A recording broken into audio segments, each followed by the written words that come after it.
Hi everybody, my name is Mohammad Aslam Rahi.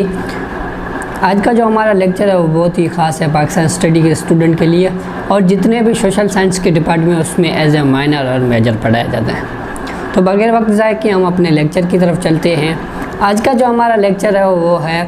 Pakistan Muslim league. जब वो क़याम पाकिस्तान के बाद जो ऑल इंडिया मुस्लिम लीग का हुसूल पाकिस्तान का नज़रिया था वो मुकम्मल हो गया और सब कॉन्टिनेंट की पार्टीशन हो गए। जब सब कॉन्टिनेंट की पार्टीशन हो गई तो मुस्लिम लीग को भी डिवाइड करना पड़ा, एक इंडियन यूनियन मुस्लिम लीग और दूसरा पाकिस्तान मुस्लिम लीग। ऑल इंडिया मुस्लिम लीग का आखिरी सेक्शन 15 दिसंबर 1947 को कराची में हुआ, जिसमें यह फ़ैसला किया गया कि ऑल इंडिया मुस्लिम लीग को ख़त्म करके पाकिस्तान मुस्लिम लीग बनाया जाए। क्या में पाकिस्तान के बाद ये तो बात वाज़ेह है कि मुस्लिम लीग एक डोमिनेट पार्टी थी, उसके मुकाबले में कोई पार्टी नहीं थी, जिसकी वजह से मुस्लिम लीग अपने आप को पाकिस्तान की हैरिस पार्टी कहती थी, और बाकी जो जितनी भी सियासी जमायतें थी उनकी जो गवर्नमेंट्स थी उन्हें एज ए सेकंड सिटीज़न के तौर पर तस्लीम करती थी। उसके बाद एक दूसरी बात ये भी है कि मुस्लिम लीग एक फ्यूडल लॉर्ड पार्टी थी, फ्यूडल पार्टी थी जिसमें वडेरे जागीरदार वगैरह ये थे। इसी वजह से मुस्लिम लीग में जो इक़्तिदार की गठजोड़ है वो हमें पूरी पाकिस्तान के हिस्ट्री से पहले और बाद में भी ये हमें नज़र आती है। उसके बाद जो मुस्लिम लीग के डाउनफॉल होने के सेकंड रीज़न वो थी कि मुस्लिम लीग वन मैन शो थी, यानी कायद-ए-आज़म मोहम्मद अली जिन्ना के बाद कोई ऐसा लीडर नहीं आया जो इस गठजोड़ को और इक़्तिदार परस्ती की सियासत को लगाम दे और सिविल ब्यूरोक्रेसी के इदारों को अपनी हद तक ही। क्या में पाकिस्तान के बाद ब्यूरोक्रेसी थी वो पॉलिटिक्स में मुस्लिम लीग को अपने एज ए वेपन के तौर पर इस्तेमाल किया, जिससे मुस्लिम लीग के भी इमेज ख़राब हुआ और उसके साथ साथ पाकिस्तान की पॉलिटिकल क्राइसिस भी, क्योंकि मुस्लिम लीग में फ्यूडल लॉर्ड और इक़्तिदार परस्त टोला होने की वजह से वो बआसानी सियासी गठजोड़ का शिकार हो जाती थी।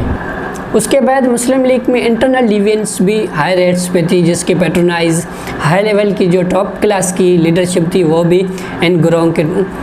पेट्रोनाइज कर रही थी। जैसा कि हमें पंजाब पाकिस्तान मुस्लिम लीग में सबसे पहले नज़र आता है जब मुमताज़ दौलताना वेज ममदूद साहब, जो मुमताज़ दौलताना का ग्रुप था उसको पेट्रोनाइज़ कर रहे थे लियाकत अली खान और ममदूद साहब को, जो बाकी की मुस्लिम लीग की पार्लिमानी पार्टी थी वो पेट्रोनाइज़ कर रही थी।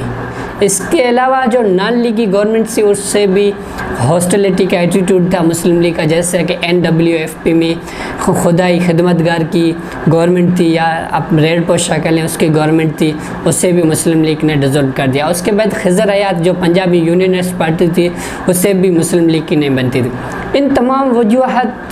की बुना पर 1945 से पहले मुस्लिम लीग जो गवर्नमेंट की जमात थी वो अपोजिशन में आ जाती है। उसके बाद 1955 में जब वन यूनिट मुतारिफ होता है, जो वेस्ट के प्रोविंशियल होते हैं, सिंध, बलूचिस्तान तो उस वक्त वफाक के इलाक़े में था, लेकिन पंजाब और NWFP इन्हें मिलाकर जब एक सूबा बनाया गया तो उसके वज़ीर आला अपॉइंट हुए डॉक्टर खान साहब, जिससे मुस्लिम लीग को भी एतराज़ था। और मुस्लिम लीग को एतराज़ ये था कि एक तो खान साहब लीग ही नहीं थे, उससे ज़्यादा ये कि नज़रिया पाकिस्तान यानी बादशाह खान के भाई थे और बादशाह खान साहब नज़रिया पाकिस्तान के मुखालिफ थे। जब non confident motion doctor Khan साहब के अगेंस्ट पेश हुआ तो डॉक्टर खान साहब ने जो इक़्तिदार परस्त मुस्लिम लीग थे उनका सहारा लिया और रिपब्लिकन पार्टी बना ली, जिससे मुस्लिम लीग जो गवर्नमेंट में थी वो अपोजिशन में हो गए। रिपब्लिकन पार्टी ने अवामी लीग से मिलकर सेंट्रल में गवर्नमेंट बना ली। उसके बाद मार्शल लॉ का दौर आता है। अक्टूबर 1958 में मार्शल लॉ हो जाता है और तमाम पॉलिटिकल पार्टीज़ को बैन कर दिया जाता है और पॉलिटिकल एक्टिविटीज़ को भी बैन किया जाता है। अगेन जब सेकंड कॉन्स्टिट्यूशन बहाल होता है और सेकंड कॉन्स्टिट्यूशन के थ्रू पॉलिटिकल एक्टिविटीज़ भी बहाल होती है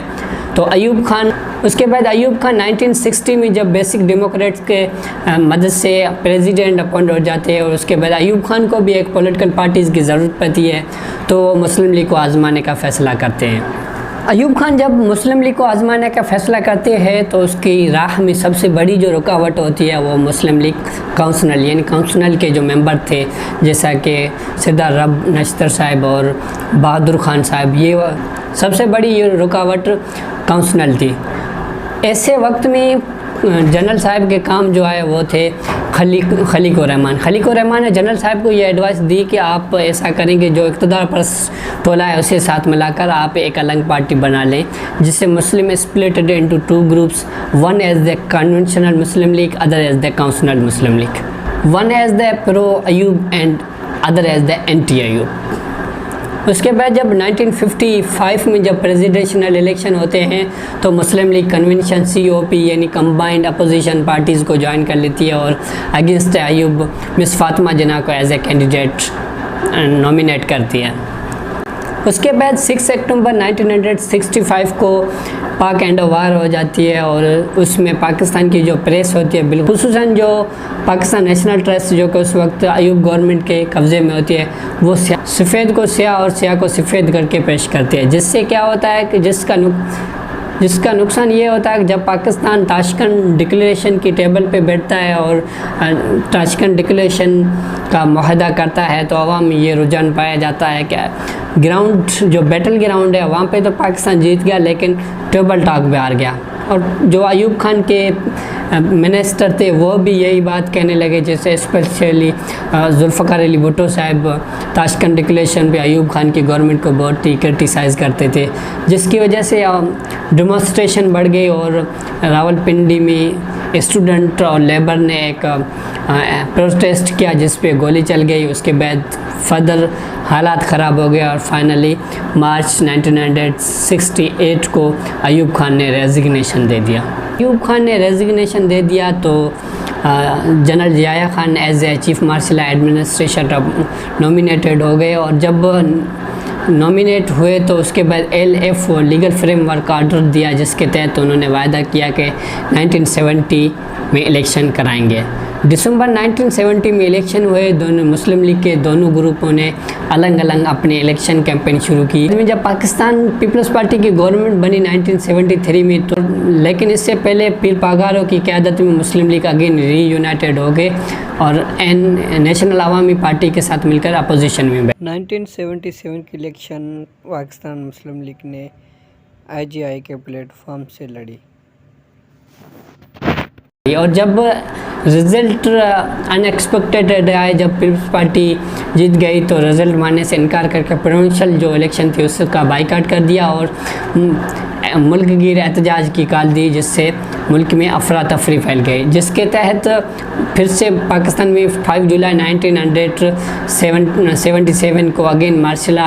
लॉ लग जाता है और Zia Khan as a chief martial administration appoint होते हैं। ज़ियाउल हक साहब चीफ मार्शल लॉ एडमिनिस्ट्रेशन होते हैं। उसके बाद सबसे पहला इलेक्शन 1985 में नॉन पार्टीज़ बेस पे करते हैं, जिसमें 2 ग्रुप सामने आते हैं, one as the official as other as a unofficial. जो ऑफिशियल ग्रुप होता है उसकी रिप्रेजेंटेड कर रहे थे मोहम्मद खान जुनेजो जो कि गवर्नमेंट के हेड बने और अनऑफिशियल एज ए अपोजिशन में बैठ गया। उसके बाद मई 1958 में जब जुनेजो साहब की गवर्नमेंट ख़त्म कर दी गई ज़ियाउल हक ने, तो again Muslim League splitted into 2 groups, one as the Fida F group, Fida Khan group, other as the Noon, pro Zia and anti Zia. जो थे जुनेजो साहब के वफ़ादार थे वो जुनेजो ग्रुप में शामिल हो गए और जो ज़िया के वफ़ादार थे वो मुस्लिम लीग नून में शुरू हो गए। उसके बाद मुस्लिम लीग नून ने IGI के प्लेटफॉर्म से इलेक्शन कैंपेन शुरू की, मगर इलेक्शन में कामयाबी तो हासिल नहीं कर सकी, लेकिन पाकिस्तान के सबसे बड़े सूबे पंजाब में कामयाब। अगेन IGI के प्लेटफॉर्म से 1990 इलेक्शन में मुस्लिम लीग कामयाब हो गई और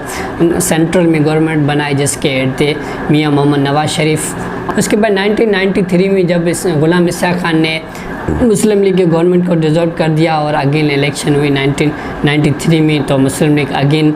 अपोजिशन की बेंच पे बैठ गई और पाकिस्तान पीपल्स पार्टी गवर्नमेंट बनाई।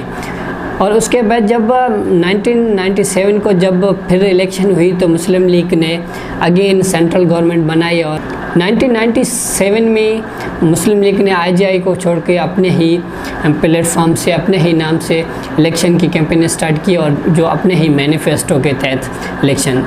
کیمپین. اس کے بعد اکتوبر 1999 کو مشرف ملک میں ایمرجنسی نافذ کر دیتے اور مسلم لیگ نون کے گورنمنٹ کو ختم کر دیتے. مسلم لیگ نون کی گورنمنٹ پہ کیس یہ تھا کہ جو سٹنگ آرمی چیف تھے اس کے طیارے کو لینڈنگ نہیں کرنے دے رہے تھے اور جان سے مارنے کی کوشش کی، جس کے بعد میاں محمد نواز شریف کو قید کر لیا گیا اور جو مسلم لیگ کی گورنمنٹ تھی اسے ختم کر کے ملک میں ایمرجنسی لگا دی گئی پروونشل آرڈر کے تحت. اس کے بعد 2002 میں الیکشن ہوئے. اس سے پہلے Muslim League again splitted into different group, جیسے کہ عوامی مسلم لیگ قائد جو کہ ابھی چودھری شجاعت والوں کے، عوامی مسلم لیگ شیخ رشید گروپ اور مسلم لیگ فنکشن پاگارو گروپ. الیکشن 2002 کے الیکشن میں مسلم لیگ کمزور ہوگی. جو طاقتور گروہ تھے، جو اقتدار پرست تھے، وہ اگین اپنے سیپریٹ چھوٹے چھوٹے گروپوں میں تقسیم ہو گئے، جس کے بعد مسلم لیگ نون جو تھی اس کے جاوید ہاشمی قیادت کر رہے تھے کیونکہ نواز شریف اس وقت جیل میں تھے. 2002 کے الیکشن میں مسلم لیگ کاف اقتدار پہ آتی ہے جو کہ پرو ضیاء گروپ تھا